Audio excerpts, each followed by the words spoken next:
இந்த வெயில் காலம் மட்டும் கிடையாதுங்க. எந்த ஒரு கால சூழலாக இருந்தாலும் நாம் வெளியில் போகிறோம் அப்படின்னு சொன்னால் நாம் ஜம்முன்னு காரில் உட்காந்துட்ருப்போம் ஏசியில்.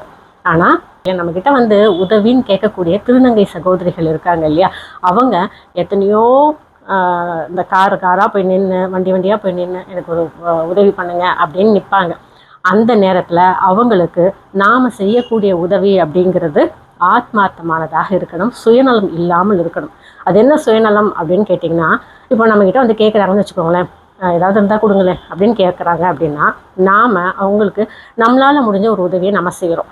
ஒரு 10 ரூபாயோ 50 ரூபாயோ 100 ரூபாயோ நம்ம தரோம். தந்துட்டு உடனே நாம் என்ன செய்கிறோம், என்ன ஆசீர்வாதம் பண்ணுங்களேன் அப்படின்னு சொல்கிறோம் இல்லையா. இந்த மாதிரி கேட்குறது அப்படின்றத தவிர்த்துருங்க. அவங்க நல்லா இருக்கணும் அப்படின்றதுக்காக தான் நாம் அவங்களுக்கு ஒரு உதவி அப்படின்றத செய்கிறோமே தவிர, அவங்கக்கிட்டேருந்து நம்ம மறுபடியும் ஏதாவது கேட்டு வாங்கிக்கணும் அப்படின்னு நினைக்கிறது ரொம்ப தவறான ஒரு விஷயம். முக்கியமாக அவங்க வெயிலில் நின்று நம்மக்கிட்ட உதவி அப்படின்னு கேட்கும்போது அவங்களுக்கு உடனே நாம் உதவி செய்கிறது அப்படிங்கிறது ரொம்ப முக்கியமான ஒரு விஷயம். நாம் ஒரு உதவி செய்கிறோம் அப்படின்னா அது எந்த பிரதிபலனும் இல்லாமல் நம்ம செய்யணும்.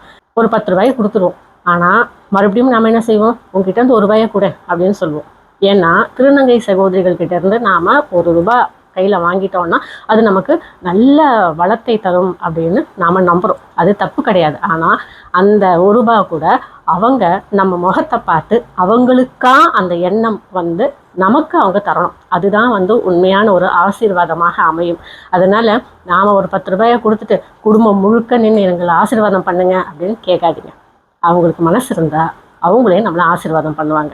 அவங்களுடைய ஆசீர்வாதம் வேணும் அப்படின்னு நம்ம நினைக்கிறோம் அப்படின்னா நாம் அதற்கு தகுந்த மாதிரி நம்முடைய தான தர்மங்கள் அப்படிங்கிறத அதிகரிச்சுக்கிட்டே போகணும், எந்த ஒரு சுயநலமும் இல்லாமல். அதனால் மீண்டும் சொல்கிறேன், திருநங்கைகளை காக்க விடாதீங்க.